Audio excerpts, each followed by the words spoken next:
أنا بس عندي سؤال يعني بسيط كده عايزة أطرحه. هو في مادة في القانون أو الدستور تمنع إن إحنا نتكلم على النادي المنافس الأحمر؟ أنا بس نفسي أفهم حاجة. تخيل تبقى قاعد في ماتش لفرقتك وسط جماهيرك، فكاميرا تصورك أيا كنت اللي بتقوله. طب هو انتوا واخدين بالكم من ماتشاتنا ليه؟ يعني انتوا هي وصلت ان احنا بنتراقب وبتتجرم وجريمه، وتقوم الصبح بقدره قادر تلاقي مفيش صفحه من صفحاتهم، جروب من جروباتهم، صحفي، مذيع في قناتهم، اي حد بيعدي من قدام سور النادي شتيمه وسب، واصل مش عارفه ده مدحت كان محبوس اصله متجوز مش عارفه ايه يعني عيب يعني. بصوا، اللي هو احنا عايشين في جو، يعني أنا مش فاهماه. يعني أنا بجد هي الموضوع بقى وصل إنه يتجرّم. يعني هل مثلًا المفروض ترسموا لنا على الحيطان، تقولوا الحيطان ليها ودان، وترسموا لنا عيون وكاميرات وإحنا قاعدين في الأماكن، نبقى في الأماكن العامة لمّا نحب ننتقد النادي ده أو رئيسه نتوشوش بصوت واطي، ولمّا نحب نتكلم في بيوتنا استنوا يا جماعة طيب لأحسن يكون في حد على الباب هو في إيه؟ هو في إيه بجد؟ أنا بجد مش مستوعبة، لأ ومش مستوعبة الإتقان والنظام إنه كله. أنا بافتح الموبايل الصبح على الفيسبوك أقسم بالله ما في حد فيهم معروف ومش معروف. يعني هل أنتم مش واخدين بالكم إن في شخص قادر إنه لما يقول للناس دي اتكلموا على فلان، الفلان ده خلاص إلى التهلكة؟ كله بيتكلم بقى والكلام في الأعراض وفي الأخلاق وفي العيلة وفي الناس وفي اللي مش عارف ايه، وتهديد وترهيب، انه بيقدر يحرك كل دول في وقت واحد.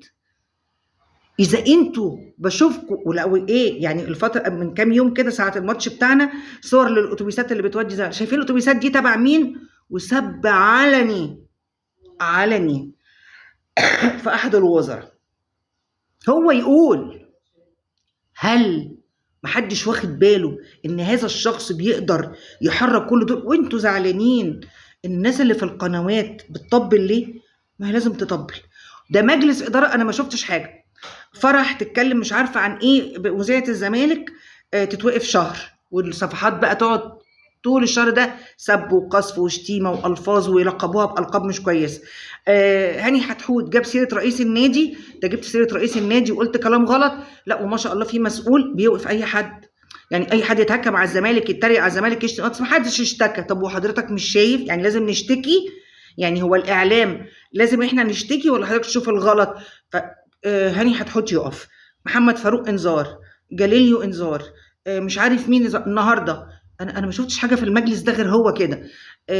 موعد محاكمه كابتن مدحت شلبي في قضية سب وقذف مش عارفة ايه عشان نتكلم عن الميزانية وعن الفلوس، فهيتحكم في المحكمة، فهتبقى جلسة في المحكمة.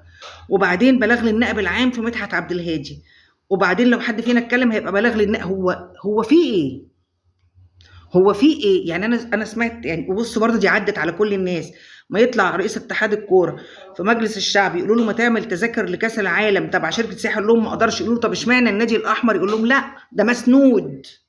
طب ما احنا آن الأوان نعرف مسنود ازاي. هل ممنوع حد يتكلم عنه؟ هل ممنوع حد في لحظة غضب يشتم؟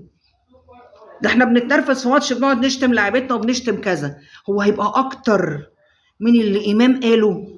ده امام قال لك لابس احمر ليه، وشتم حسن حمدي وشتم صالح سليم وشتم شوبير، واحمد عيد نفس الحكايه. هو ما هما بيتحاسبوش؟ هما ما بيتحاسبوش؟ ينزل سيد عبد الحفيظ كل ماتش كان بيتخانق ويطرد وهو مدير كوره، ينزل ويهدد الحكم ويقول له افتكر الوش ده، ولا عقاب ولا اي حاجه. حارس مرمى يضرب واحد على قفاه يقول له انت ذكر. لعب قبل كده استغفر الله يا رب سب دين ربنا وضرب واحد بالوش عادي، اتحاد الكوره ما عاقبوهوش. وانتوا عايزين بلاغ النبي العام لكل الناس؟ انتوا عايزين بقى كده اي حد في اي قناه؟ هو بالظبط تكتيم افواه. انا في حياتي يعني انا ما شفتهاش في رياضه.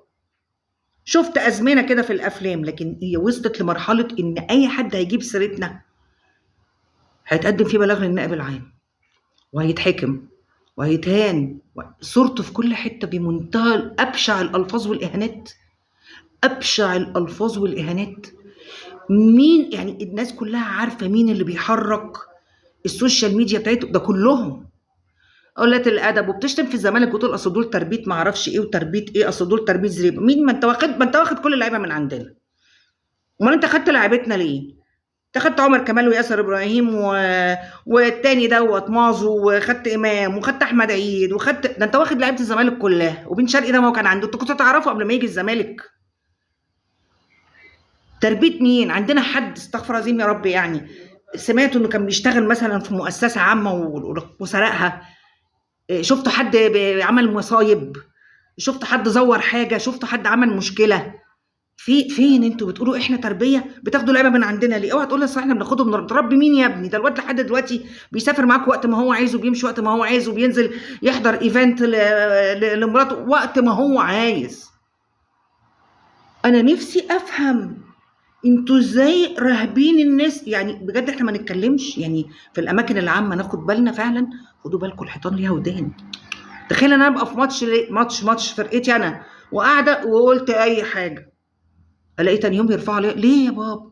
ليه يا بابا؟ ما تقولي يمكن في ماده في القانون واحنا ما نعرفش، او يمكن في ماده في الدستور مثلا. ولا احنا لازم قبل كل حد يطلع يقول لك طويل العمر يطول عمره وينصره ويزهزه عهده وينصره على مين يعديه؟ واحنا لازم نقول لك يعني قسم الاول؟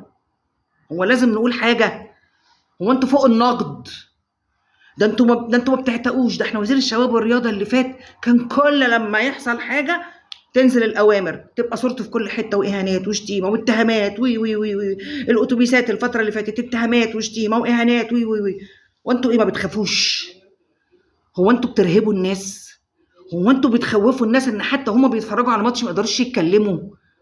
نائب عام هيسيب القضايا دي كلها وهيشوف القضية عشان واحد قال لفظ والله أعلم قالوا ليه والمين أو قالوا إزاي فهيتحاكم؟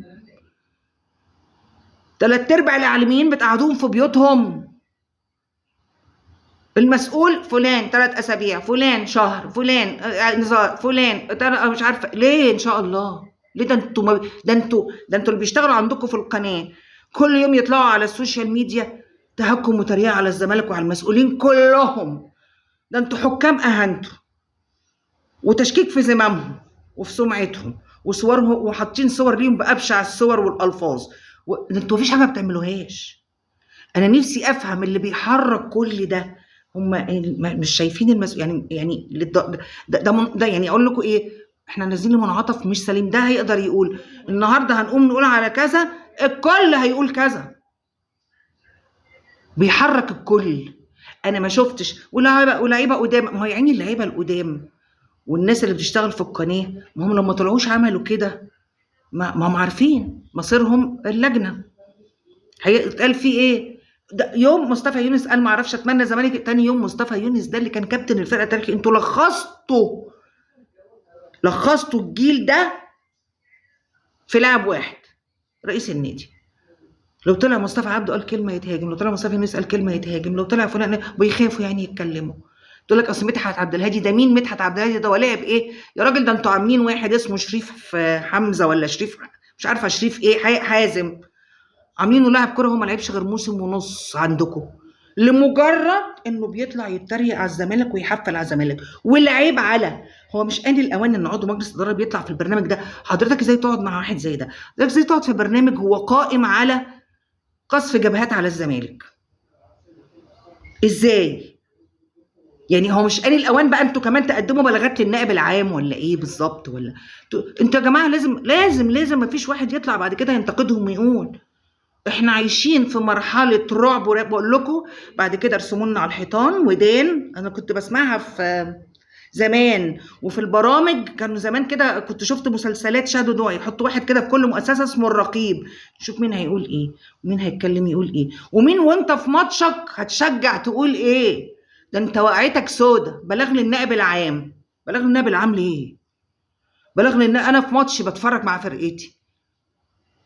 انا نفسي افهم لو في قانون ماده في القانون انا هقول اوكي. لو في ماده في الدستور تحرم وتجرم، ده مجلس اداره ما بيعملش غير اثاره فتنه لجماهيره واتهامات وقضايا. احنا عايزين نعرف لما قال كده رئيس اتحاد الكوره ده قالها مش احنا اللي بنقول. هو ده بجد؟ هو ده بجد؟